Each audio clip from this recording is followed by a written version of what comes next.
All right, welcome to the COG Arcade. This is episode 4 for the week of February 10th. I am John, and with us, as usual, is Jen and Kirby. Hello! We're gearing up for bountiful few months of gaming, it seems, and we're going to talk about what's new in the gaming world and what everybody's been up to. And we'll just go, hey, Kirby, what have you been up to then? Well, surprisingly, I have not been playing Borderlands 2. I have been slightly addicted to my handheld consoles, so I've been playing Fire Emblem for the 3DS, which I hear is hard to find out in stores. And I've been playing Sly Cooper, Thieves in Time for the PS Vita, which my review of both are online now, but Sly Cooper just went online this weekend. Yeah, so, I saw the tweet this morning. Needless to say, I'd never thought I'd be addicted to a game like Fire Emblem, but alas, here I am playing it. I've been playing it too. I was actually playing it while waiting for the kids to fall asleep so we can record this, and awesome game. It's just so in-depth now. It's just from, I think the first one was, I might be wrong here, for Game Boy Advance.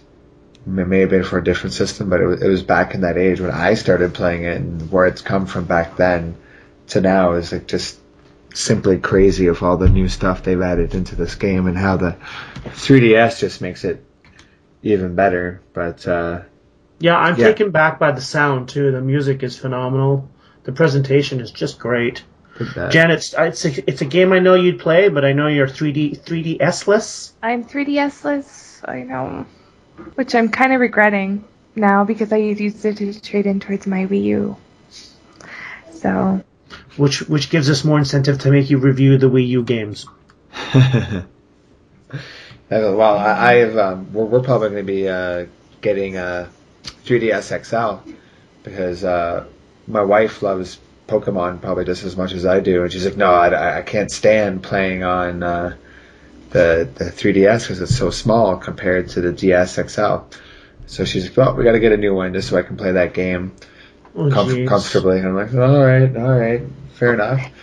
I've been playing Borderlands 2 actually myself, and last night we were planning on recording, but you got plans, Kirby, so I ended up beating the game last night, and it was really, really cool. So I'm level 32 now, so I've got 18 more levels to go to catch up to you, but I'm gonna plug away at it. Playing Vault Hunter, you'll start chipping away at those really quickly. Well, should I go through and beat all those after quests, or just jump into Vault Hunter right away? There's the achievement for beating all the side quests as well, but I'm not going to beat all of them this time, because I have a few that are blocked.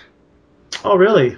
Yeah, it just says blocked. I can't go do them because I messed something up. I just go on the Vault Hunter and start all over again, and you'll start acquiring stronger weapons. And because trust me, the weapons you have now, even like level 32, will not be like level 32 in Vault Hunter. You'll start acquiring weapons that'll be much more powerful, and you'll need some more shields. So I'd head in there and start doing that and earn some big points. I'll come and help you do it. Sounds good. I don't know what happened, but it's like my save file got messed up or something. I still got my file, then I switched it. That all of a sudden I had my golden keys back that I used before. I don't know how it happened. I ended up adding 5 new keys this weekend because they had a Twitter code for 5 keys. So I was like, let's get a bunch of weapons right now. So I ended up having 16 keys. So I used that. So I got some good stuff. Then just geared up and went and beat the final area, which was. When did they put out the Twitter code? They put it on the Borderlands, not 2K Games, Gearbox Software. Oh, I need to go find that. I need that now. Sorry, Jen, I'm rambling. 5 golden keys, come on. IGN, actually, on their wiki for Borderlands 2, you can probably Google that and just search golden keys IGN, and it usually brings it up, and they have most of the recent active ones and when they're supposed to end. It's not active anymore. It was only active till the 10th.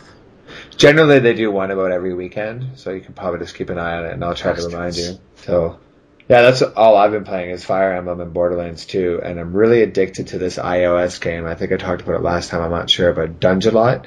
They came out with an update actually yesterday, or I think it was yesterday, and just made the game better. It's so simple. You just go around hitting tiles to explore a room, and you'll find creatures, you attack the creatures, then you gain little icons that increase your attack, and you get health and magic. Just look for it. It's free on the App Store. It's a fun little game. But yeah, that's pretty much what I've all been up to in the gaming world. So what have you been playing, Jen? I've been doing a review. Can I say what it is? You sure can. I'm playing Metal Gear Rising: Revengeance right now. And our review will be live on release date, so February 19th at midnight PST. Is it under embargo right now? It's under embargo, so I you can't say talk anything. about I'm under an NDA, so well, that's all I good. can say it's fun, and I'm gonna leave it at that. And just wait for the review. So that's all you've been up to? No other? Sure, it's gaming. Yeah, I've been fun pretty for you. focused on that. My daughter is at the age now. She's almost a teenager, so I'm starting to let her watch some more mature TV under my supervision, right? So we've been watching South Park. Awesome. Nice. Now, mind you, I've been supervising the whole time. So when something is a little as you know, South Park can get pretty wild sometimes and pretty crazy. So as soon as I see the direction it's going in, I'm like, okay, we're going to another episode. So, but we've burned through 15 seasons the past month or so. So that's what I've been doing is playing Metal Gear and watching South Park. I was going to say wild's a little bit possibly an understatement for that show. Yeah. Did she watch the Christmas Poo episode? Did you let her watch that? Oh yeah, one? that's a classic. Okay, awesome. Just making sure. All right then. Well, I'm going to be going to X13 this week, so I'll be checking out a bunch of Xbox games here in Toronto on Wednesday. So hopefully next time around I'll be able to talk some of those games up. Whatever I see, I have no idea really what to expect because everything besides probably Gears of War. I have probably Tomb Raider. No. I'm sure Ubisoft will be there with some of their stuff. That'd be great if Stick of Truth is there. Oh. Isn't that still? There's no a release date hasn't been. No, but I was listening to. I don't know if it was another podcast or I was reading it, but South Park's fighting the acquisition, saying that they can't sell it to Ubisoft because it was exclusive to THQ. I saw that when the sale happened, but who knows? But as of this point, no, nothing's been announced as to when it's. But you just cut out there. Myself. Oh, that's all good. Like, where'd she go? My dog's kind of barking in the background, so I'm not I have my finger on the button, just ready to mute. Well, come on, the dog will add a little bit of atmosphere to our podcast. But anyhow, what I was saying, that nothing's been announced as of yet, as for release date, but I hope soon. But Kirby, do you know if I know there was some legal stuff that still had to happen to make the sales final. Are they final now? My understanding, not that I'm some legal beagle, but from surfing everything, this is it. It was done. This is the first I've heard of anybody fighting anything, so I'd be interested to know where that's at. And everything else is, as far as I was understanding, is a done deal. I also heard Crytek hired a bunch of the guys from Visual Games as well and set up a studio. Yeah, Crytek USA, I think it's called, or Crytek Austin, because they're in Austin, Texas. So that's pretty cool. We'll talk about the studios on the next podcast, but now I think it's time to move on. Before we move on, sorry, I'm just curious. Anybody playing Dead Space 3? Nope. Not from this house. Nobody, Not my genre. I don't know much about the Dead Space series, so I just wanted somebody's thoughts on it. And am I hearing correctly that there's microtransactions within the game? Yeah, but there's also a glitch that they said was put there on purpose for farming. But you can basically buy resources to improve your weapons and whatnot. And microtransactions have always been EA's way. I remember Tiger Woods being the same. But you can play the game and farm out your stuff through what was supposed to have been a glitch. But EA is actually saying it was put there purposefully for those who don't want to go the microtransaction way. So it's kind of almost, they're still making you pay, but almost like a free-to-play model to some degree. Well, Crytek actually addressed that, and again, that's another podcast. They're talking about going the way of free to play. That this is the way companies might have to go to kind of match the mobile and indie developers. They models. need that revenue somehow. And so I think again we have another podcast topic for in the future. We'll make a note. We'll make a note. But yeah, there's all kinds of stuff happening, and nobody really saying anything all at the same time. But all right, ready to move on? Sure are. Talk about some gaming news and rumors that have been going on. And to top it off is probably something both Kirby and I are kind of excited for, as well as our kids. But they have announced Skylanders Swap Force. At first, I thought they were just announcing some more figurines for Giants. I didn't realize it was a brand new game that they're launching this fall. And the first thing my wife said was, "We're not buying it unless I can get all the damn Giants." She's fed up with not being able to find any of the new ones that are supposed to be out, and going on looking at Amazon and eBay and seeing people selling them for $50. Yeah, I don't like that. And I don't know if it's just because these people are scooping up the Giants and selling them to make a profit, or if it is a supply issue from Activision and Toys. It's Toys with Bob? Toys from Bob? I can't remember the exact name. Something along those lines. But for those who are into Skylanders, basically now what they're doing is they're creating figurines that you can take off the bottom and the top and attach them to other characters to make your own custom characters. Yeah, there's 256 combinations. Yeah, and there's a trailer. If you look, I think it's under Skylanders game, but I'm sure if you search YouTube, we have it on COG. It's on COG. Yeah, it's on CanadianOnlineGamers.com. I'll try to put a link in the show notes there. Well, did you see the announcement we posted this morning? That I think Trevor posted it this morning. They've done over $1 billion in Skylanders. I saw that. That's $1 billion with a B. Didn't they just announce a few weeks ago $500 million? Mm-hmm. That's just insane. And imagine if Disney Infinity just launches off and I think Disney Infinity will. So yeah. Didn't we just have this conversation, guys? Like we said, it was like $500 million not too long ago, and now they're talking about it. And about how Pokemon, if they come and do it too. But I think the whole point of this conversation is the new game is announced, and I think Vicarious Visions taking over the reins this time, not Toys from Bob. It'll be interesting to see where it goes. There's only 16 figurines, so it's not like it's going to be a fortune to collect 32 of them. No, I thought there was 16 new ones and 16 older ones that are being done. So they're doing 32 in total.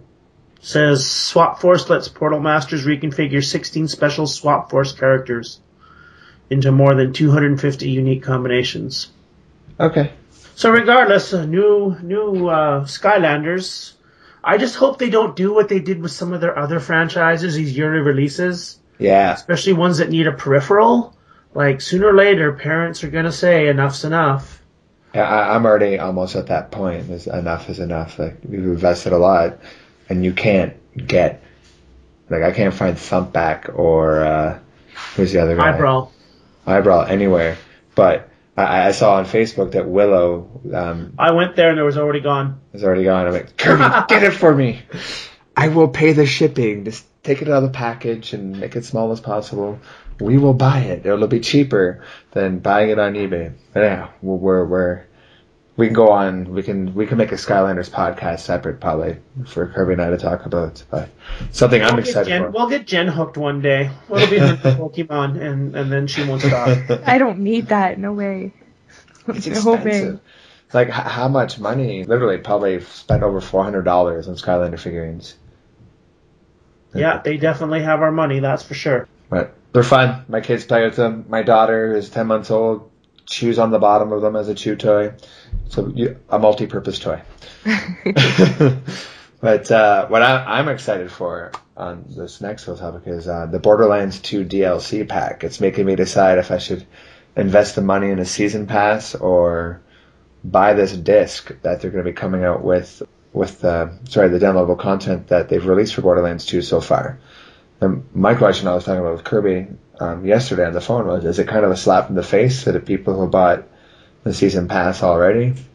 But as Kirby explained to me, that not all of the content's been released. And from my understanding, it's the first 3 pieces that they're putting on a disc for $30. Well, yeah, if they're releasing it like within like the next week or two, it'll be the first 3 pieces.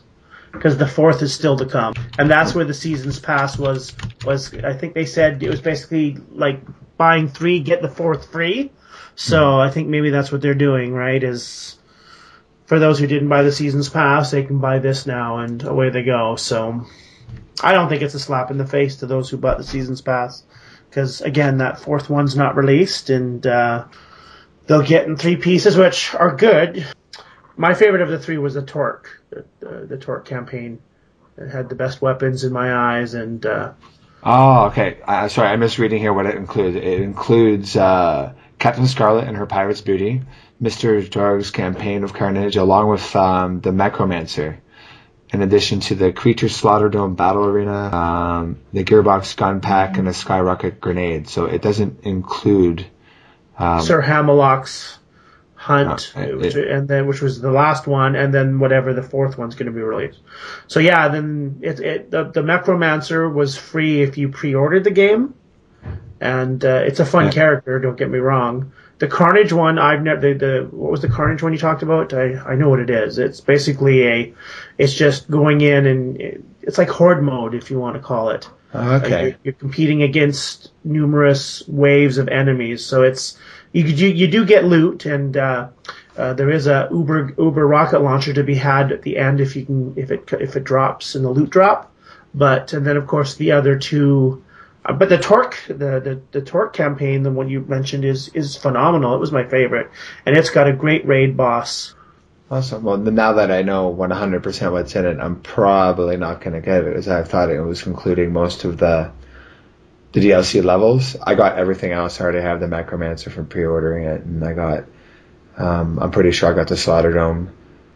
I pre-ordered, then got the Vault Hunters edition with the box and everything, and the Marcus bobblehead, I was saying before.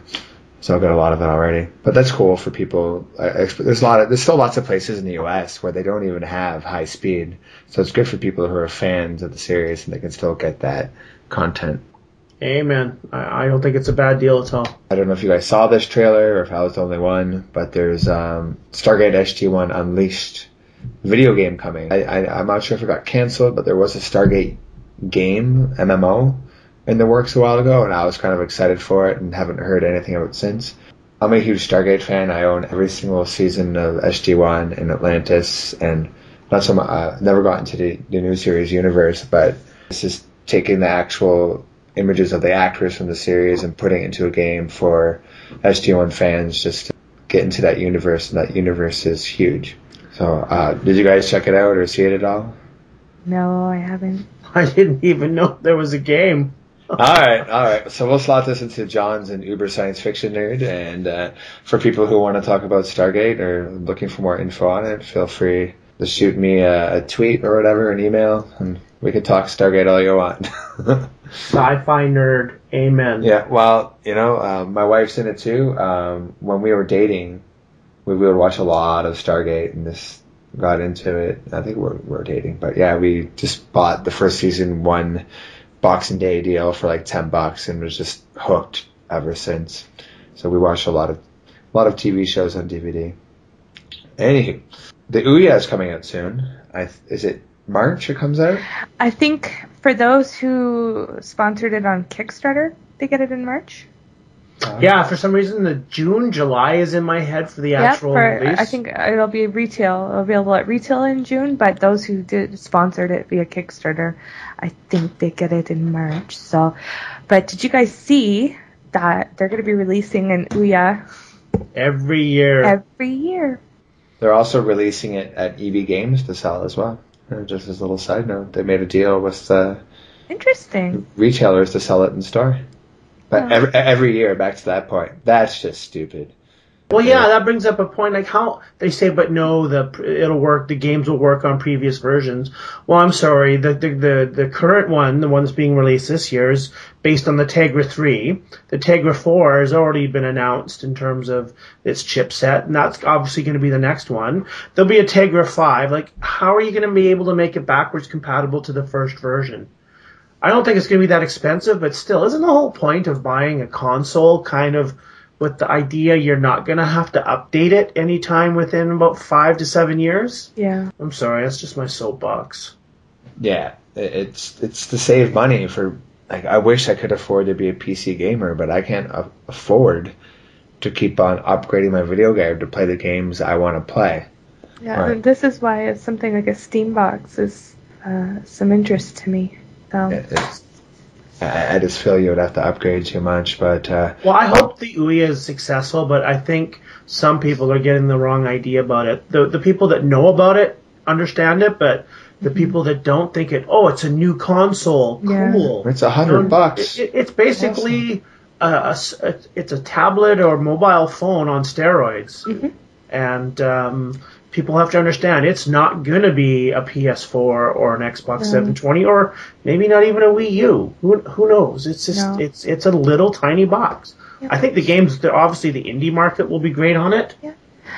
Every game on it has to have some kind of free content, be it a demo or freemium or what have you. So I can see buying something like this for my kids to play, but those simple little fun games for them to get into, but really for me to play, I'm not too sure. And my main question is it really a system to buy, or is it going to go the way of some people's Wiis and become a dust collector? I think it'll be something to have to play stuff that you probably won't play on your console. Mm-hmm. Like the games that you're not going to see on the console. Because who was it I was reading their interview? It was an indie developer, and they said by being able to make games for the Ouya with their studio will be a lot easier than having to deal with the Microsofts and Sonys and even Nintendos to get that same game on their like indie type network. So that's the kind of games I think you're going to see. So it's a good place for talent to develop without being under the corporate thumb. That'd be a good way to put it. Like I said, I think it'll be great, but it won't be sitting in my home theater playing on a 80 or 92 inch screen. It'd be something I would have in my family room or my kids' room, playing on the smaller screen. Yeah, if they get a Netflix app on there, it's just as cheap as buying an Apple TV. There you go, exactly. Don't they have the ability to have XMB on there as well? On the Ouya or I was going to say the Apple TV, I believe you can, but Ouya, I'm not sure. I think I've seen people kind of excited about putting an XMV on there as well. Yeah. Right? Well, they're people who they wanted to release it so that it's open source, right? So you can do whatever you want with it. Which Android generally is. So I bet you, in terms of the world of hackers and coders, they'll be drawn to this as well. Well, speaking of hacking and Android and everything, did you hear about the Android virus? That can be on your phone now through Android, and if you hook up your Android phone or device to your computer, that'll open up a bunch of stuff on your computer, and one of them being, for example, turning on your microphone so people can listen to you remotely. Oh, I've never heard of that. And record it. I forget. Man, I wish I could remember where I read some of this stuff sometimes, but I'm not sure if that's rumor or true or not, but I heard something about that now that hackers are getting savvy on ways to infect your phone to open up, stuff on your computer so they can access that information. It's news to me. All right. This is kind of surprising for me, this next little bit, but Rayman Legends is becoming multi-console now, when it was previously a Wii U exclusive.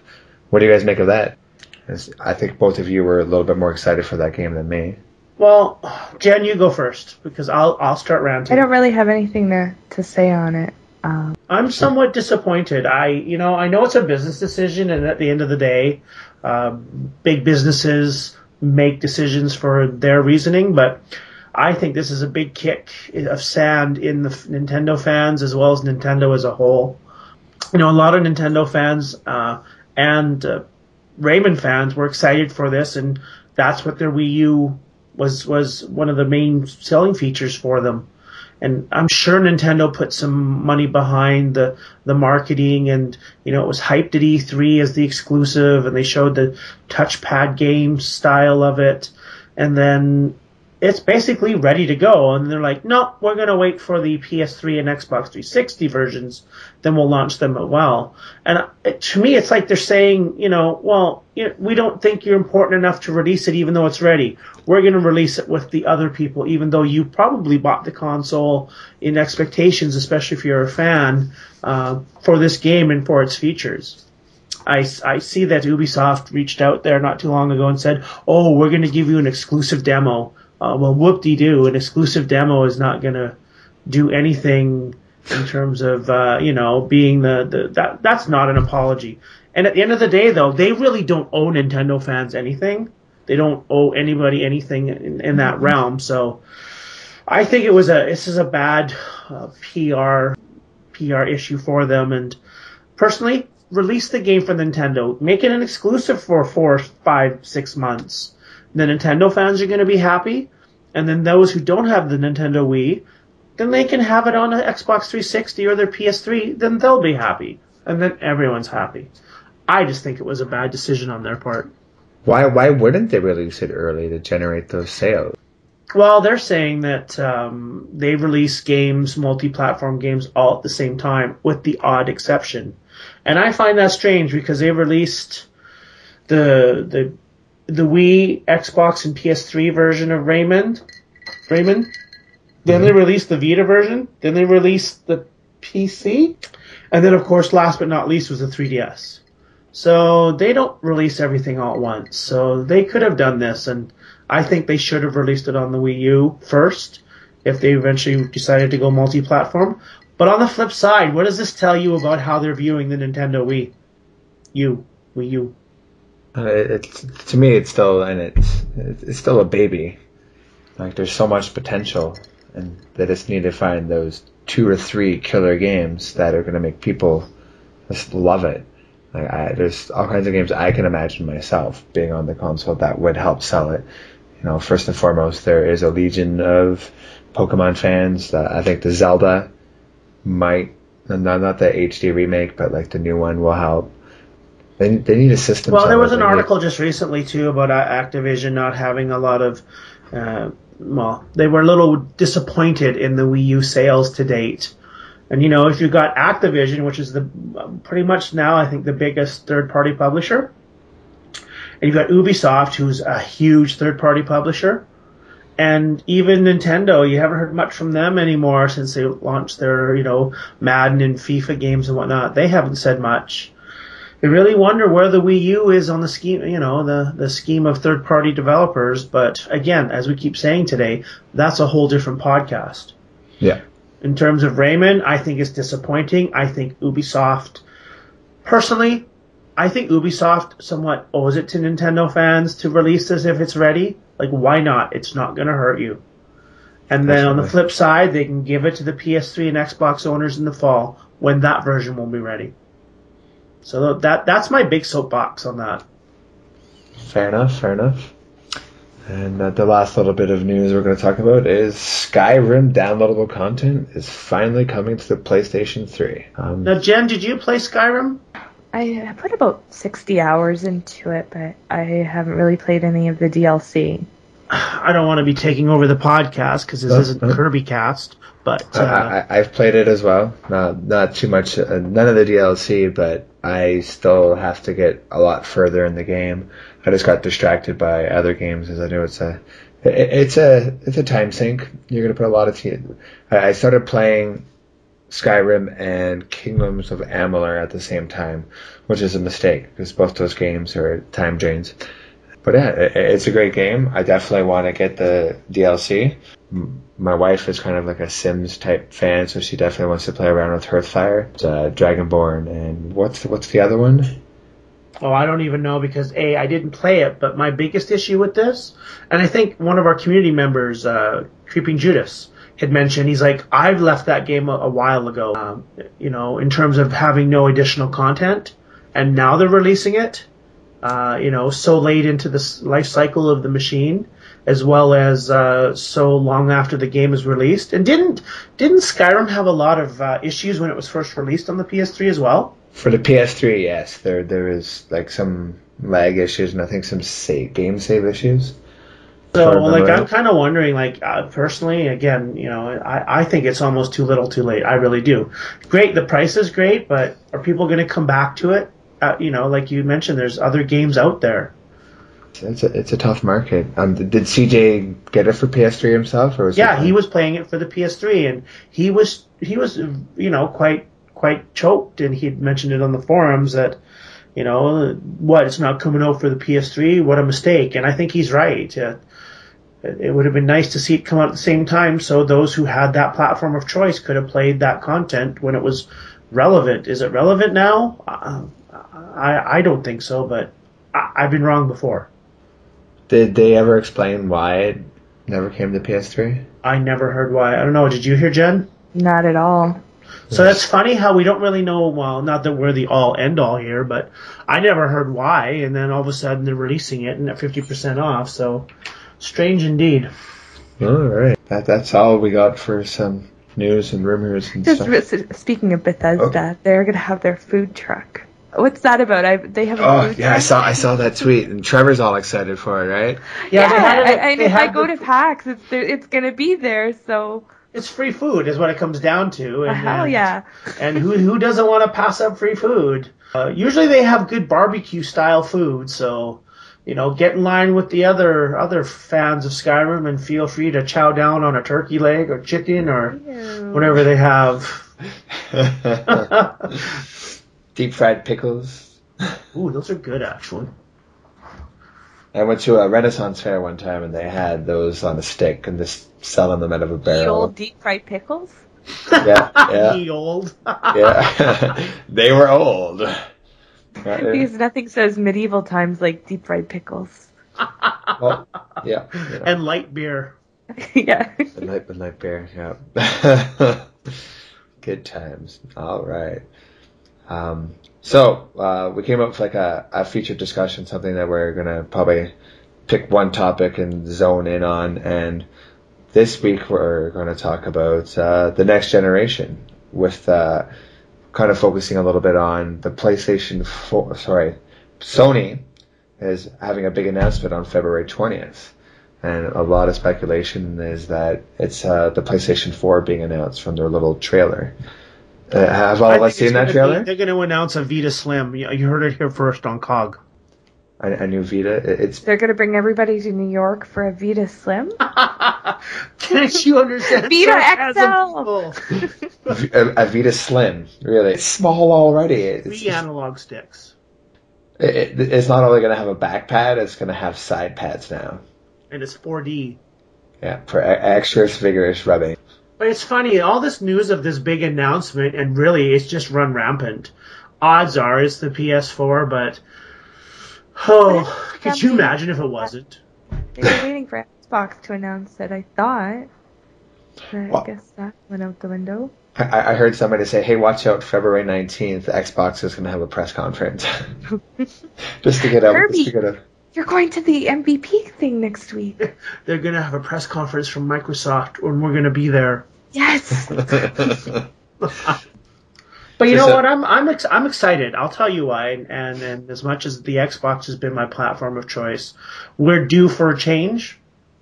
And now we're finally starting to, if this is rumored release or rumored announcement is correct, we're finally going to see the start of where we're going next. And I think that's great. I think that's exciting. And I think this industry needs a kick in the ass, and here it comes.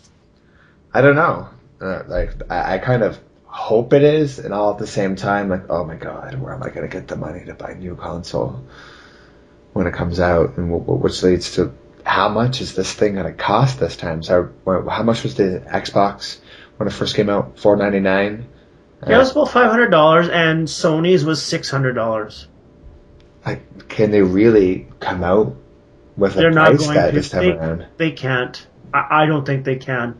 Jen, what do you think? No, I'm thinking maybe $299. I don't think you'll see that. I think $399 will be the magic. $399, you think? Well, the technology that's going to be in there, we've got Nintendo selling their base Wii U for $299, and then the deluxe pack for $349, and everybody bought the deluxe. All 6 people that bought the Nintendo Wii U. It was more than 6 people, but all those who bought the Wii U bought the deluxe pack. I thought when you were saying 6, you were referring to the COG team. I'm like, yeah, well, there was about 6 of us, right? I got the deluxe one as well. It just made sense. So did Jen. So did Shad. So did Trevor. So did Canadian Border. There's 5 off the top of my head. So. And what do you got? Do you have the deluxe one or the? Yes, I do. So there you go. There's 6. So yeah, I think $399.99 will be the magic price point, especially for But then again, we don't know what's going to be included. We have no idea. Do you think they'll go the 2 price point model like Nintendo did? Have like kind of a deluxe edition as well? Here's one for $599 that includes a terabyte hard drive, includes this many Microsoft points or PlayStation Bucks on it. Microsoft has kept multiple SKUs. Remember, they started with the arcade versus what was the other? I don't know. There was the model with there's the Elite, the Pro. The Pro. It was called the Pro and the arcade. One had the silver chromish tray and one had the white tray. And then they've kind of kept those SKUs because even now you still get the arcade and it's 4 gigabytes built in, whereas we get the Pro at what 250 gigabyte hard drive built in. Yeah. So they're keeping multiple SKUs, so I can't see them not trying it again. But Sony, on the other hand, I don't know. It was only towards the end they started having multiple SKUs, but with bigger hard drives, or maybe they had like a game included, not. So, and there's even rumors. I love rumors. Rumors are great. That Sony's going to kickstart the 4K revolution with the next PS4. This whole idea of 4K TVs and higher resolution. Oh, okay. I have no idea what you're talking about. I'm not into TVs as much as you are. Do tell. Well, remember at CES, the big flavor of the show was TVs that are 4K resolution. It's 3,800. I can't remember, but they're calling them 4K TVs. It's 3 or 4 times the resolution of what we have now. And there's TVs out there. You can go to Future Shop and buy an 84-inch 4K TV for $25,000. So, Jan, you can put that on your Christmas list. An 84-inch 4K TV, nothing says clearer and more comfortable than a 4K TV that big. But that's where they're going, is the new TVs are going to be higher resolution. And Sony with the PS2 kicked into DVD, and that's DVD exploded. PS3 launched with Blu-ray, and all the adoption was slow. I think it did help. I bought my first Blu-ray player was a PS3. So now they're talking about Sony. There's people talking maybe they're going to support 4K with the PS4, which would be kind of ironic. It's the PS4 and it'd be 4K. So interesting. I think that'd be pretty.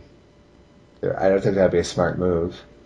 Well, I'm sure they're not going to make it that you have to have a 4K, but allowing you to be able to utilize it would, be. Who wants to buy a $25,000 TV? Well, it's not always going to be $25,000. As soon as they hit the $19,000 mark, I'm in. You could buy 2 cars at that price. Go have a destruction more derby. than my car. And your car gets better gas mileage than a PS4. To be honest, my PlayStation 3 has gotten more life as a Blu-ray player than it's ever has as a console. It sits there. My Wii gets more playtime than the PlayStation. I'm interested to know exactly what they're going to do with the DualShock. We on the forums we talked rumors about the DualShock maybe being retired and something new come in. And I'll be honest, I do not like the DualShock. It's never been a controller I've been happy with. It's never felt solid. It feels cheap. It's too light for me. It feels too light. The analog sticks were not conducive to my gaming. And are they going to change it? What do you think? Well, they got to do something, right? Innovate, make something better. Even to me, the Xbox 3 controller is not perfect. I sometimes put my chat pad on just to make it feel a little bit bulkier, just because I like how it feels a little bit more. But yeah, they're probably gonna definitely change something. Like can you use a PlayStation controller on a PS3? No, right? There's some kind of weird adapter, but they're probably going to change it so that people can't use their old one, so they can get a higher attach rate. It's all business, right? They're definitely going to do something new to differentiate it. What it is, who knows? Do you think with this announcement, are they going to focus the PlayStation for the hardware, or is it going to be more about the games? Because the hardware is not going to sell, it's going to be the games that do it. What I think will be interesting is that I think they need to show the games, because the rumors on the hardware in terms of the specs, they're coming in somewhat. I don't want to word the term identical, but they're comparable. So do you remember the rubber duck demo they used to always show? All the rubber ducks, and even on the PS3 they had a PlayStation Network game of the rubber ducks. Yes, no, anyone? Bueller? Over my head. I remember that. Yeah. The big thing that they did is they really had the demo of how many rubber ducks they could have, and all these ducks having individual physics, and so maybe we'll get to see a new rubber duck demo of some sort. Yes, rubber ducks. When you said rubber duck, I thought of those contests that you would buy a duck for a duck race, and you could win some money if your duck's the first one to get down the river. I'm like, yeah, what? They did that at a video game thing? That's kind of odd, but what kind of games are you two hoping for? Do you want new IP? Do you want continuation of your favorites? What are we looking for as gamers for this next gen? Well, I think we're going to see a lot of sequels in terms of their established IPs. Uncharted 4? Yeah, no, you know what I mean? A new Killzone. Yeah, I think we'll see those. You might even see those at this announcement, maybe. Though I did read something on the interwebs about EA saying they've held back announcing some new IPs, waiting for the new hardware to come out, because they just didn't think it was going to be worth putting it on the hardware now. So I think we may still see some newer IPs that we don't know about. I sure hope so, because it's getting fatigued. There's as great as Call of Duty and Assassin's Creed and all these other franchises are, it's just come up with something new to excite us. God of War, was it the 4th or 5th one now? And I'm an Assassin's Creed fan. To me, it's getting a little bit dry. Like, to do a spin-off, to do a Templars game, where you do it from a Templars angle of why they are doing what they want.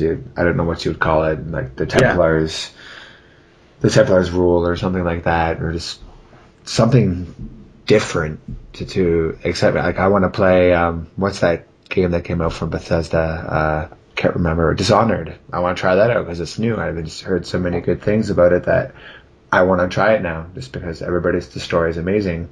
So they need things like that. Sure, you can go if you're tried and true Call of Duties and Medal of Honors and EA Sports games, and they'll come up with Borderlands 3 and things like that. But I think it's going to be new things.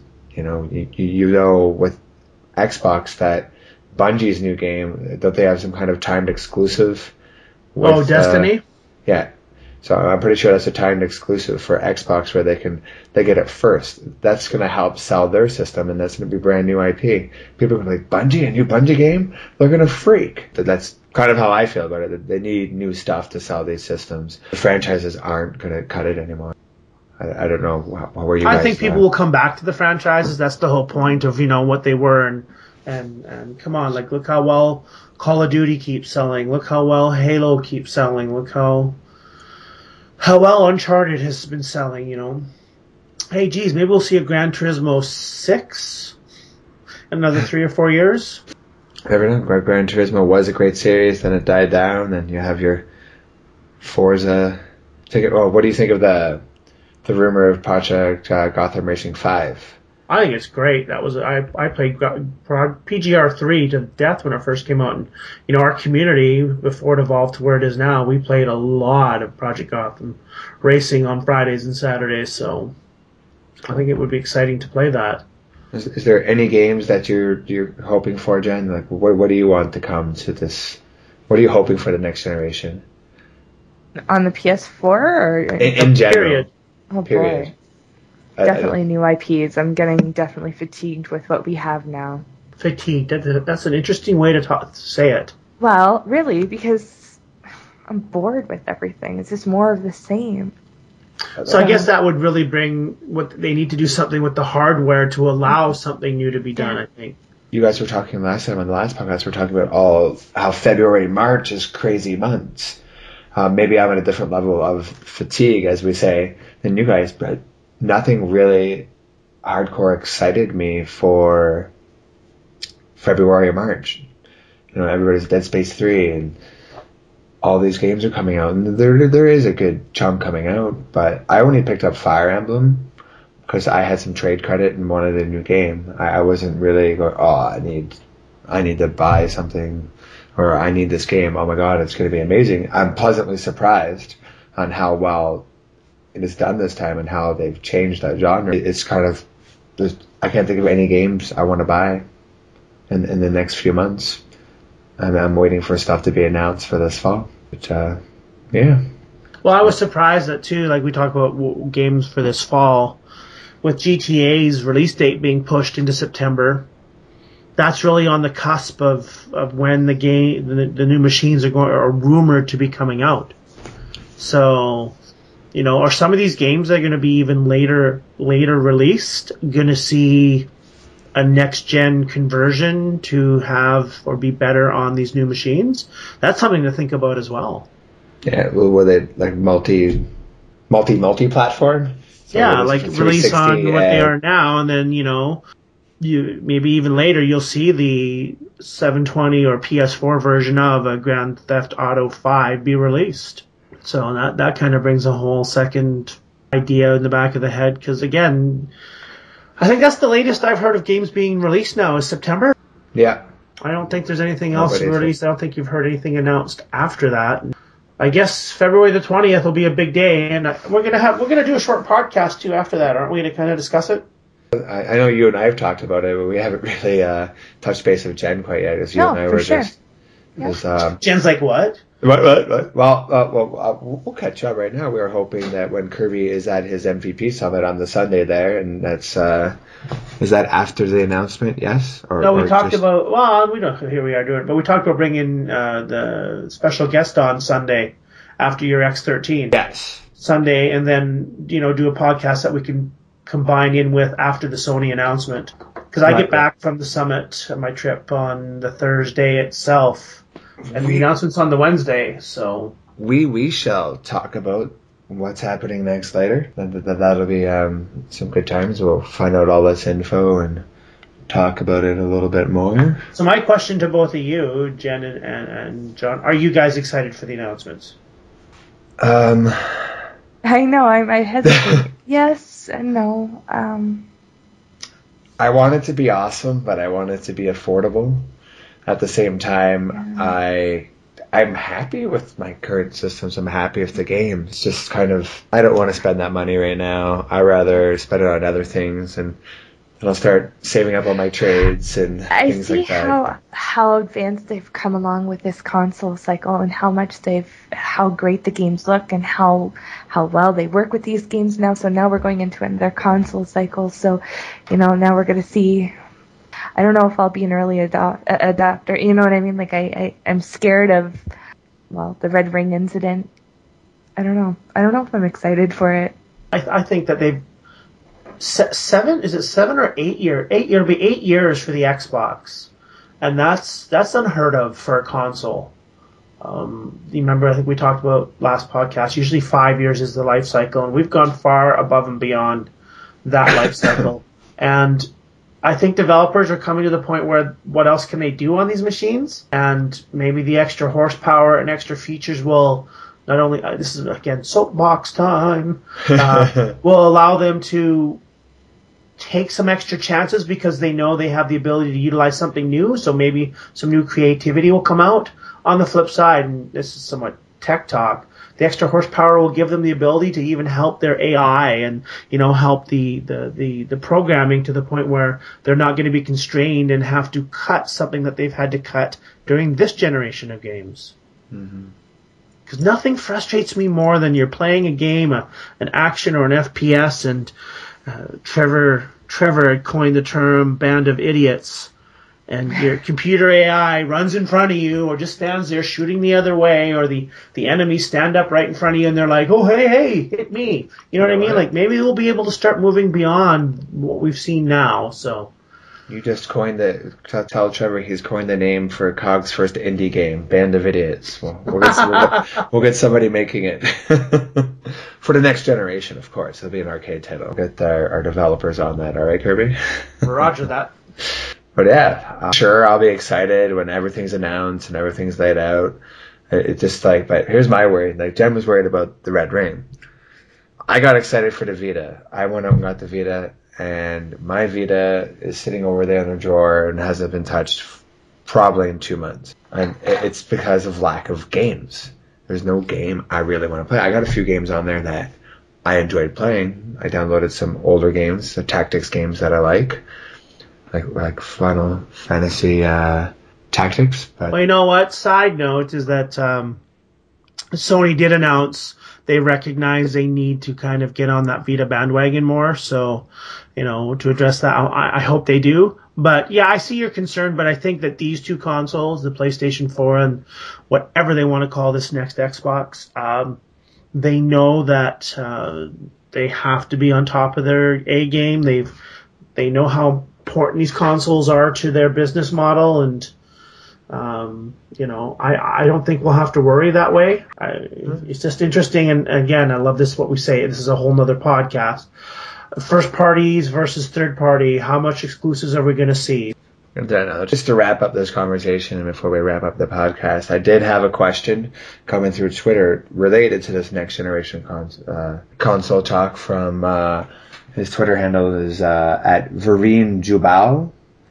Yep. Hopefully I pronounced that right. But his question was, what is your opinion of the next generation consoles, which we kind of covered already, and specifically with the rumors of them not allowing used games? And I think it's just, personally, people just talking. It's not going to happen. They might have more online passes and stuff like that, but there's no way they're going to slap the people in the face that sell their systems. In my opinion, they're going to need these retailers that do use games like Best Buy and Future Shop and EB Games. Even I think the Source, like what we have here, like Circuit, I forget what they call them, like the Source by Circuit City here in Canada. They all do use games to some degree.